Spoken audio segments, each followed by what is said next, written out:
I mentioned compassion as the absolute necessary principle you need to influence because I think it's probably the most important. But if I could offer you a second principle in order to effectively influence and lead others, it would be that you have absolutely got to make influencing a must. Okay, now that's again easy to say, simple to understand, not as simple to put into practice. Here's what I mean. If you've been trying to influence somebody and along the conversation they started to push back or they gave you an objection, and even though you knew that this was going to be something that would empower them, you failed to have a level of certainty that was necessary to overcome those objections, then you faltered. Right? I often say that in any situation of influence, a close is happening. And I don't mean, I say close in the sense that there's real closure being created. Either the person takes action or they don't. Fair enough? Right? There's a closure to the situation. And so when you're an influencer, when you're a leader, you're either closing, creating closure and getting that person to be empowered and take the action you're requesting of them, or they are closing you on why they will not take action. You all get it?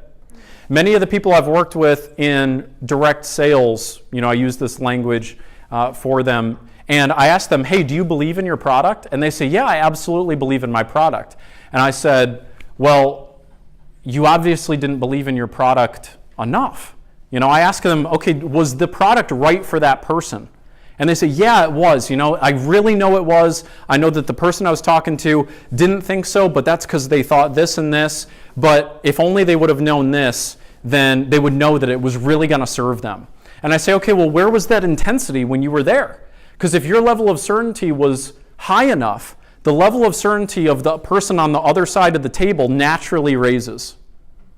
That's what I want you guys to understand. You ever been walking down a sidewalk, potentially on campus, and somebody else is coming your direction and it looks like you guys are going to hit each other, and they don't move at all, and what happens? You intuitively move, right? Or maybe it's vice versa. But the point is that that person had a level of certainty. They're like, I'm not moving, so you moved. You get it? So in the same way, if your level of certainty that your product or your organization or your opportunity is absolutely critical to this person's life, to empower them, to take them to the next level, if you're absolutely committed to that, then you will find the words. You will find the way to reach them. Imagine, yes, is your question? Let's say you're not completely certain yourself. Is there a way to fake it till you make it? Okay, I'm so glad you asked this question. So, question is, what happens if you're not certain in what it is that you're trying to, influence someone on? This is why I talk about influencing with integrity.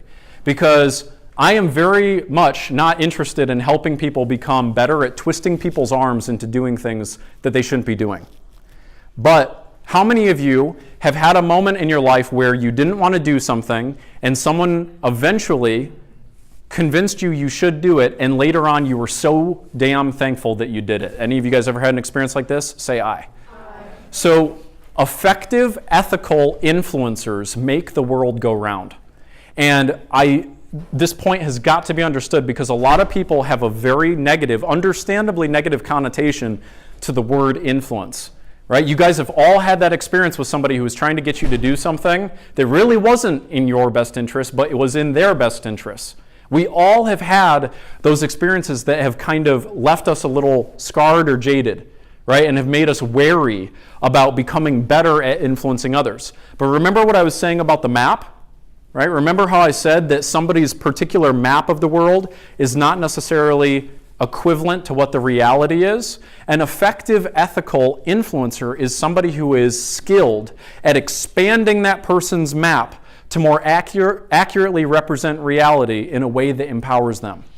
And that's what your challenge and responsibility is as a leader, is for you to be able to expand somebody's idea of limitation into one of possibility, into one of certainty, into one of the ability to create an impact. That's what your real challenge is. Because what do you guys think? When you go out into the world and you attempt to be leaders, do you think that everybody's going to automatically follow you and that you're going to be able to just get buy-in for everything that you're trying to create?